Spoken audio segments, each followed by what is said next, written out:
Future ఎలా ఉంటుంది అంటే రాబోయే 5-10 సంవత్సరాల్లో? అంటే మీరు ఎప్పుడు ఎందుకంటే ఎక్కువ ఫోర్త్ సిటీ గురించి ఎక్కువ డిస్కషన్ జరుగుతుంది. ఫోర్త్ సిటీ డెవలప్మెంట్స్ ఏ విధంగా ఉండబోతుందని కూడా చెప్పారు. ఫోర్త్ సిటీకి ఉన్న ల్యాండ్ సరిపోకుండా 10-15 వేల ఎకరాలు తీసుకుంటారని చెప్పి కూడా వాళ్ళు చెప్పడం జరిగింది. దాంతోపాటు 1,00,000 ఎకరాలు సో సరౌండింగ్స్ మొత్తం డెవలప్ కూడా అవ్వబోతున్నాయని చెప్పుకుంటున్నారు.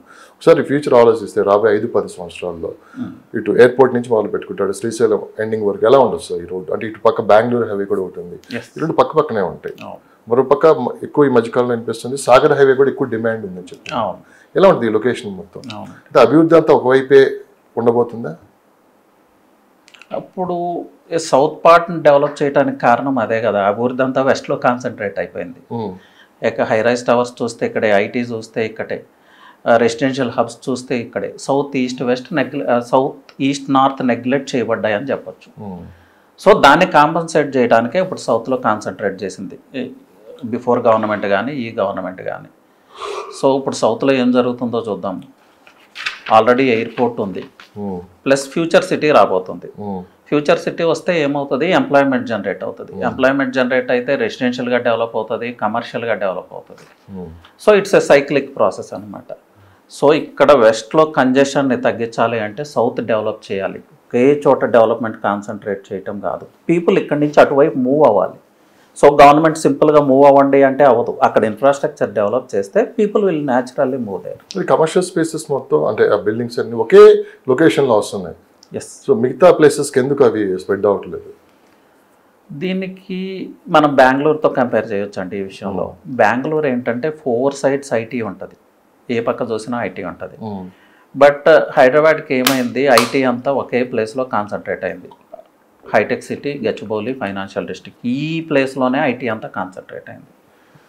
సో ఐటీయే మేజర్ ఎకనామిక్ పవర్ హౌస్ హైదరాబాద్కి. అలాంటప్పుడు ఐటీ అంతా కాన్సన్ట్రేట్ అయిన ప్లేస్లోనే కమర్షియల్ టవర్స్ వస్తాయి, రెసిడెన్షియల్ టవర్స్ వస్తాయి. ఎందుకంటే పీపుల్ ఇక్కడ ఉండటానికి ఇష్టపడతారు. ఐటీ అంతా ఇక్కడ పెట్టుకొని మీరు విజయవాడ హైవేకి వెళ్ళండి అంటే వెళ్ళరు కదా. గవర్నమెంట్ చాలా కాలం నుంచి రిక్వెస్ట్ చేస్తుంది పీపుల్ని, బిల్డర్స్ని, మూవ్ టు ఈస్ట్ అని. కానీ బిల్డర్స్ వెళ్ళట్లేదు. ఎందుకు అంటే వాళ్ళకి కావాల్సిన ఆ కస్టమర్ అంతా ఇక్కడ ఉన్నారు. ఐటీ పీపుల్ కస్టమర్ బ్యాకప్ అంతా ఇక్కడ ఉంది, ఇన్ఫ్రాస్ట్రక్చర్ ఇక్కడ ఉంది. మంచి ఇన్ఫ్రాస్ట్రక్చర్ ఉన్న ప్లేస్లో నేను హై రైజ్ టవర్ కడితే నాకు సేల్స్ ఉంటాయి. ఇప్పుడు నేను ఇన్ఫ్రాస్ట్రక్చర్ లేని ప్లేస్కి వెళ్ళి బిగ్ టవర్ కన్స్ట్రక్ట్ చేయలేను కదా. So that's why south is developing. అంటే ఇప్పుడు సౌత్ని అలా ట్రాన్స్ఫార్మ్ చేస్తారు. హై రైజ్ బిల్డింగ్స్ కూడా విపరీతమైన డిమాండ్ ఉందని చెప్పి కూడా వినిపిస్తున్నమాట. దాంతోపాటు గవర్నమెంట్ కూడా పర్మిషన్ విపరీతంగా ఇచ్చేస్తుంది. ఎంతవరకు సేఫ్ సార్ ఈ హై రైజ్ బిల్డింగ్స్ అనేది? అంటే డబ్బులుంటే హై రైజ్లో కొనవచ్చులే కానీ బట్ అన్ని డబ్బులు పెట్టి కొన్ని కూడా హై రైజ్లో రేపు సెక్యూరిటీ పరంగా ఎంతవరకు సేఫ్టీ అంటే మీరు ఏం చెప్తారు? లక్ష్మణ్ గారు, హై రైజ్ గురించి డిస్కస్ చేస్తే ఇవి చాలా విమర్శలు వస్తాయి మనం ఏదైనా నెగిటివ్గా మాట్లాడితే. బికాజ్ పీపుల్కి ఇంకా అవేర్నెస్ రాలేదు దాని గురించి. మనం ఏదైనా మాట్లాడితే వీళ్ళు ఏదో రాంగ్ ప్రోపగండా అంటారు. బట్ ఎనీహౌ అవేర్నెస్ మనం అయితే క్రియేట్ చేద్దాం. హై రైజ్ వల్ల చాలా అంటే చాలా నష్టాలండి. టోటల్గా హైదరాబాద్ డైనమిక్స్నే డిస్టర్బ్ చేస్తుంది. ఇది గవర్నమెంట్ ఆఫీషియల్స్ కూడా తెలుసు. దీనికి రీజన్ ఏంటంటే అన్లిమిటెడ్ ఎఫ్ఎస్ఐ అనేది ఒక్క హైదరాబాద్ సిటీలోనే ఉంది, ఇండియాలో ఎక్కడా లేదు. దీనికి రీజన్ ఏంటనేది ఎవరికి తెలియదు. ప్రెజెంట్ గవర్నమెంట్ రేవంత్ రెడ్డి గారు వచ్చిన తర్వాత దీని మీద ఆయన మాట్లాడటం, ఆయన కూడా సాక్షాత్తు అసెంబ్లీ వేదికగా తన ఆవేదన వ్యక్తం చేశారు. ఇలా అవుతుంది, మనకు ఆ డ్రైనేజ్ సిస్టమ్ ఉందా, మనకు ఆ రోడ్ నెట్వర్క్ ఉందా, ఎలా చేస్తే అనేది. ఫైర్ సేఫ్టీ కూడా అంతంత మాత్రమే ఉంది. ఫైర్ సేఫ్టీ వాస్తవంగా మాట్లాడుకుంటేనంటే హై రైజ్లో జనరల్గా ఈ ఫైర్ యాక్సిడెంట్స్ జరిగే అవకాశాలు తక్కువ, ఎందుకంటే బిల్డర్స్ ఆ మెజర్స్ తీసుకుంటారు. బట్ మన కర్మగాలి కానీ ఫైర్ యాక్సిడెంట్ అయితే దాన్ని ప్రివెంట్ చేసే మెథడాలజీ మన తెలంగాణ ఫైర్ డిపార్ట్మెంట్ దగ్గర అయితే లేదు, 100% లేదు. సో జరగకూడదని కోరుకోవటం తప్ప ఏం చేయలేము. జరగాలని కాదు అంటే ఇట్స్ మెయిన్ ఎవరు కోరుకోరాలా, బట్ ఎంతవరకు అనేది అంత క్యాపబిలిటీస్ అయితే మన ఫైర్ డిపార్ట్మెంట్ దగ్గర 40th ఫ్లోర్లో ఫైర్ యాక్సిడెంట్ కోట్లు పెట్టి మనం అక్కడ పోసి కొంటున్నాము అంటే ఫస్ట్ బాగానే ఉంటుంది, రాను రియల్ ఎస్టేట్ ఇన్వెస్ట్మెంట్స్ ఎలా ఉంటాయి అంటే లక్ష్మణ్ గారు కొంచెం ఎమోషనల్గా ఉంటాయి.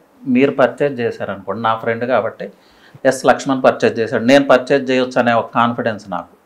నన్ను చూసి నా ఫ్రెండ్, మా బంధువులు ఇలా ఈవెన్ లాస్ట్ 20 years నుంచి కూడా పీపుల్ ఎప్పుడు ఒకవైపే మూవ్ అవుతారు. ముంబై హైవే అంటే అందరూ ముంబై హైవే అని, శ్రీశైలం హైవే అంటే అందరూ శ్రీశైలం హైవే అని, బెంగళూరు హైవే అంటే అందరూ బెంగళూరు హైవే అని. సో ఈ gated communities, high rise towers అనేది మనకు కొత్త కల్చర్. లాస్ట్ 10 years బ్యాక్ కూడా లేదు కదా. సో అందరూ అటువైపు మూవ్ అవటం స్టార్ట్ చేశారు. దాని ప్రోస్ ఏంటి, కాన్స్ ఏంటి అనేది ఎవరు ఆలోచించాల. ఎమోషనల్గా మూవ్ అయ్యారు, లైఫ్ స్టైల్ అప్గ్రేడ్ అనుకున్నారు ఇంకా చెప్పాలంటే. బట్ ఆ ప్రాబ్లమ్స్ ఏంటనేది ఇప్పుడు అర్థమవుతా ఉంది. కానీ పబ్లిక్లో కూడా కాస్త మార్పు వచ్చినట్లు కూడా కనిపిస్తుంది. గత 10 సంవత్సరాల నుంచి ఒకసారి మనం గమనించామంటే, ముందుగా సాఫ్ట్వేర్ ఎంప్లాయీస్ తీసుకున్నామంటే జాబ్ రాగానే ఫస్ట్ వెంటనే ఇల్లు కొనేవాళ్ళు ఇక్కడ. సో వాళ్ళకి వచ్చే ₹1,00,000 1.5 lakh లోను 70% అంటే దాదాపు 70,000 ఈఎంఐ కింద పోతుంది. తర్వాత స్కూల్ పిల్లలు, తర్వాత ఇంటి ఖర్చులు, రకరకాలుగా ఇవన్నీ చూసుకుంటే చివరికి వాళ్ళకి ఏం కనిపించట్లేదు. సో ఆ దూకుడుతనం అనేది కాస్త తగ్గింది. ఇల్లు కొందామని ఆలోచన కాస్త విరమించుకుంటున్నారు సాఫ్ట్వేర్ ఎంప్లాయీస్. జాబ్ ఎప్పుడు ఉంటుందో ఎప్పుడు పోతుందో గ్యారంటీ లేని పరిస్థితిలో ఉన్నారు. అది కూడా కాస్త రియల్ ఎస్టేట్ రంగంపై ఇంపాక్ట్ పడిందని చెప్పి కూడా వినిపిస్తుంది మాట. మీరేమంటారు? ఎస్ అండి, కొంత ఇప్పుడు జాబ్స్ ఇన్సెక్యూరిటీ అయితే ఏర్పడింది. సో జాబ్ లేనప్పుడు ఈఎంఐ పే చేయలేరు, లోన్ తీసుకోలేరు. ఆ ఇంపాక్ట్ కొంతవరకు ఉంది. కానీ హౌసే బర్డన్ అనుకునే మైండ్ సెట్ మన ఇండియన్స్లో లేదు. మనకు ఒక హోమ్, మీరు ఆలోచించండి. లేదు, ఇప్పుడు బయటపడుతున్నారు అంతా. మేబీ అంటే ఈఎంఐస్ పే చేయలేక ఎక్స్ప్రెస్ చేయొచ్చు. బట్ జనరలైజ్డ్గా తీసుకుంటే ఇండియన్ మెంటాలిటీస్ ఎలా ఉంటుందో ఒకసారి చూద్దాం. ఇప్పుడు మనమే ఉన్నాం లక్ష్మణ్ గారు, మనం ఆలోచిద్దాం. నాకు ఒక ఫ్యామిలీ ఉంది, పిల్లలు ఉన్నారు, భార్య ఉంది అన్నప్పుడు వీటితో పాటు నాకు ఒక ఇల్లు కూడా ఉంది అనాలి. భార్య ఉంది, పిల్లలు ఉన్నారు, ఇల్లు లేదు అంటే సొసైటీ మిమ్మల్ని ఎలా చూస్తుందో ఒకసారి ఆలోచించండి.